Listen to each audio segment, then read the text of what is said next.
السلام عليكم حبيباتي، مرحبا بكم في قناتي وقناتكم نور كويزين. مرحبا بكم في فيديو اليوم ووصفة اليوم. فيديو اليوم ان شاء الله راح يكون على الكوميك كيك. كنت شاركتها معكم مسبقا، اللي هي كيكة على شكل صورة مرسومة. هذا المرة حبيت نديرها معكم بطريقة اسهل وتزيين اسهل وابسط. نتمنى ان شاء الله يعجبكم فيديو اليوم، وتشاركوني تعليقاتكم وارائكم، وتفعلوا الجرس باش هكا يوصل كل ما هو جديد للقناة. وتابعوا معايا ان شاء الله المراحل، واكيد راح تنجح معكم. نبدأ على بركة الله مع بعض الوصفة. هنا أهم ملاحظة وأهم حاجة، لازم المكونات تكون بدرجة حرارة الغرفة. هنا عندي في غيسيبيون 4 بياض البيض بدرجة حرارة الغرفة. هنا درت حمام مائي في كسرونة. نضيف هنايا 250 غرام من السكر، ونضيف رشة ملح. نخلط هنايا حتى تذوب كمية السكر كما راكم تلاحظوا. باش يتعقم البيض لازم حبيبات السكر كامل ذوب. هنا ندير الكسرونه فوق النار ونواصل الخلط جيدا حتى يصبح القوام كما راكم تلاحظوا وذوب تماما كميه السكر. هذه ملاحظه مهمه باش تنجح لا ميغرينغ سويس، لازم السكر يذوب تماما. كما راكم تشوفوا القوام تاعها. جربت هنايا راكم تشوفوا ما كانش كاع الحبيبات. بالضرب الكهربائي على سرعه متوسطه نخفق هنايا نطلع لا ميغرينغ عفوا حتى تولي كثيفه وتتماسك معانا. نخفق هنايا بالتدريج كما راكم تشوفوا. هنايا اهم ملاحظه واهم حاجه، قبل ما تضيفوا الزبده لازم تبردوا لا ميغرينغ ويكون الريسيبيون بارد تماما هكا باش ما تذوبش الزبده كي تضيفوها. عندي هنايا 300 غرام من الزبده طريه، ما تكونش بارده، تكون بدرجه حراره المطبخ. نضيفها على دفعات، نضيفها بشويه ونخلط. كل ما خفقتوا راح تلاحظوا انه القوام اصبح كريمي، لكن ما تخافوش اكيد راح تتماسك مع مواصله الخفق. نضيف هنايا بالتدريج الزبده وننزل دائما الحواف ونواصل الخفق. كما قلت لكم لازم الزبده تكون طريه بدرجه حراره الغرفه، ما لازمش تكون بارده، ولازم الوعاء يكون بارد تماما هو لا ميغرينغ باش تنجح معكم لا ميغرينغ سويس. ناجحه بزاف وهايله لتغليف وحشو الكيك، اللاير كيك، ديزاين كيك، الطورطات.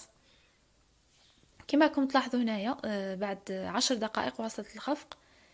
كل ما خفقتوا كل ما اصبح اللون تاعها ابيض وضاعف الحجم تاعها.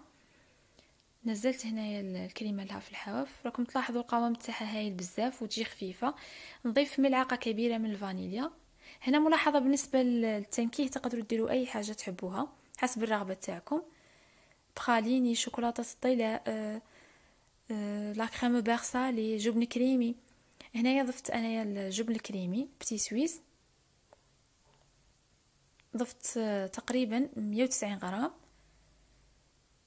كما تحبوا، يعني هذا الحشو يبقى حسب الرغبه تاعكم. راكم تشوفوا القوام تاعها متماسك واللون تاعها اصبح مائل للابيض. كل ما خفقته كل ما اصبح اللون ابيض. هنايا كنت حضرت مسبقا ليله مسبقا حضرت هذه الكيكه في الطاجين بدون فرن. راح اخليكم رابط الوصفه في صندوق الوصف، وبدون ذراب كهربائي، سهله وخفيفه وتجي احسن عفوا من الجينواز بالنسبه للناس اللي يجيها الجينواز ناشف. اذا جربتوا هذه الوصفه اكيد راح تعتمدوها في مشاريعكم ومناسباتكم. هنا قسمت الكيكه الى 3 اقسام وسقيتها. هنايا انا في السيرو درت كوب من الماء مع نصف كوب من السكر وملعقه كبيره من الفانيليا. تقدروا تسقوها بالقهوه سريعه الذوبان، قهوه ساخنه، باي سيرو حبيتوا تسقوها باش ما تجيكمش ناشفه. هنايا نواصل الحشو بالكريمه اللي كنت حضرتها مسبقا. تزيين بسيط وبادوات بسيطه، يعني كما تعرفوا راه كل شيء راه متوفر في المحلات، لكن حبيت نديرها انا بطريقه مبسطه بالنسبه للمبتدئات والناس اللي تحب دير مشاريع. نواصل التزيين ونحط الطبقه الاخيره.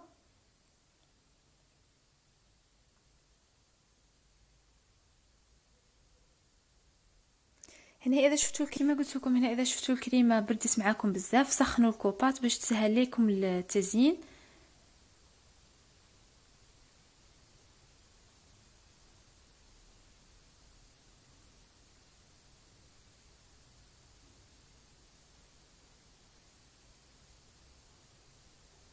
هنايا ندخلها للثلاجة. هنايا بالنسبه للخطوط ذوبت كميه من الشوكولاته السوداء، تقدروا ديروا شوكولاته الطلاء. هاد الخطوط هما اللي يعطوها طابع على شكل انها صوره مرسومه.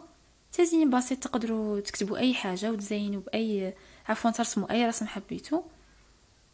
هنايا بالنسبه لهاد الشموع درتهم بطريقه سهله، قطعت ورق ولصقته في هاد لي باطون تاع الاسكيمو.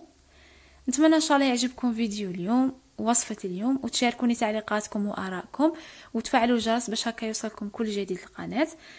وإلى اللقاء إن شاء الله في وصفة جديدة وفيديو جديد إن شاء الله.